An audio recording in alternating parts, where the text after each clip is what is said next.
ಶಾಸಕ ರೇವಣ್ಣ ಅವರ ಬಿಡುಗಡೆ ಬೆನ್ನಲ್ಲೇ ಸಿಎಂ ಸಿದ್ದರಾಮಯ್ಯನವರು ಮೀಟಿಂಗ್ ಅನ್ನು ನಡೆಸಿದ್ದಾರೆ. ಉಪಮುಖ್ಯಮಂತ್ರಿಗಳು ಮತ್ತು ಗೃಹ ಸಚಿವರ ಜೊತೆಗೆ ಈ ಮೀಟಿಂಗ್ ಅನ್ನು ಮಾಡಲಾಗಿದೆ.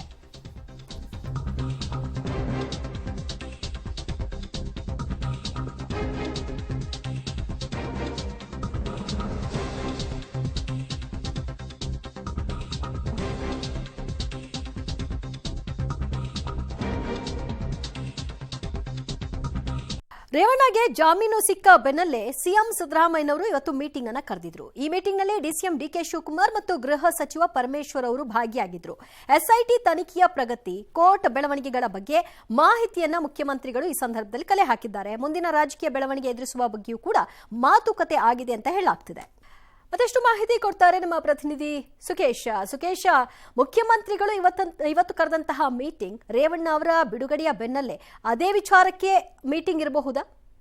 ಸಹಜವಾಗಿ ಅದೇ ಕಾರಣಕ್ಕೆ ನಡೆದಿರುವಂತಹ ಸಭೆ ಅನ್ನುವಂಥದ್ದು. ಯಾಕಂದ್ರೆ ಈ ಎಲ್ಲ ಬೆಳವಣಿಗೆಯ ಬೆನ್ನಲ್ಲೇ ಮುಖ್ಯಮಂತ್ರಿಗಳು ಮೈಸೂರಿಗೆ ಹೊರಡುವ ಮುಂಚಿತವಾಗಿ ಗೃಹ ಸಚಿವರು ಮತ್ತು ಉಪಮುಖ್ಯಮಂತ್ರಿಗಳ ಜೊತೆಗೆ ಒಂದು ಸಭೆಯನ್ನು ನಡೆಸಿದ್ರು. ಆ ನಂತರದಲ್ಲಿ ಉಪಮುಖ್ಯಮಂತ್ರಿಗಳು ಮತ್ತು ಗೃಹ ಸಚಿವರು ಕೂಡ ಸಾಕಷ್ಟು ಸಮಯ ಮಾತುಕತೆಯನ್ನು ನಡೆಸಿದ್ರು. ಅಂದರೆ ಅದು ಕೇವಲ ಕಾನೂನಾತ್ಮಕ ವಿಚಾರವಾಗಿದ್ದರೆ SIT ನೋಡ್ಕೊಳ್ಳುತ್ತೆ ಅನ್ನೋದು ಒಂದು ಹಂತ ಆದರೂ ಕೂಡ ಪೊಲಿಟಿಕಲಿ ಒಂದಷ್ಟು ದಾಳಿ ಪ್ರತಿದಾಳಿಗಳು ಕೂಡ ನಡೀತಾ ಇರೋದ್ರಿಂದ ಸಹಜವಾಗಿ ರಾಜಕೀಯ ತಿರುವನ್ನು ಅಥವಾ ನಾಯಕತ್ವದ ವಿಚಾರವನ್ನು ಬೇರೆ ಬೇರೆ ತಿರುವುಗಳನ್ನ ಪಡೆದುಕೊಳ್ತಾ ಇರೋದ್ರಿಂದ ಸರ್ಕಾರದ ಕಡೆಯಿಂದ ಕೂಡ ಪಕ್ಷದ ಭಾಗವಾಗಿಯೂ ಕೂಡ ಒಂದಷ್ಟು ಎಚ್ಚೆತ್ತುಕೊಳ್ಬೇಕು, ಅದನ್ನು ಕೌಂಟರ್ ಮಾಡುವಂಥ ರೀತಿಯಲ್ಲಿ ಎನ್ನುವಂಥದ್ದು. ಹಾಗಾಗಿ ಇಡೀ ಬೆಳವಣಿಗೆ ರೇವಣ್ಣ ಅವರ ಬೇಲ್ ಮೇಲೆ ಬಿಡುಗಡೆ ಆಗೋದು ಮತ್ತು ಈಗ ಆಗಿರುವಂತಹ ತನಿಖೆ ಹಂತ ಮತ್ತು ಏನೆಲ್ಲ ಇದುವರೆಗೂ ಆಗಿರುವಂಥ ಪ್ರಗತಿ ತನಿಖೆಯಲ್ಲಿ ಈ ಎಲ್ಲ ವಿಚಾರಗಳ ಬಗ್ಗೆಯೂ ಕೂಡ ನಾಯಕರುಗಳು ಚರ್ಚೆ ಮಾಡಿದ್ದಾರೆ ಅನ್ನುವಂಥದ್ದು.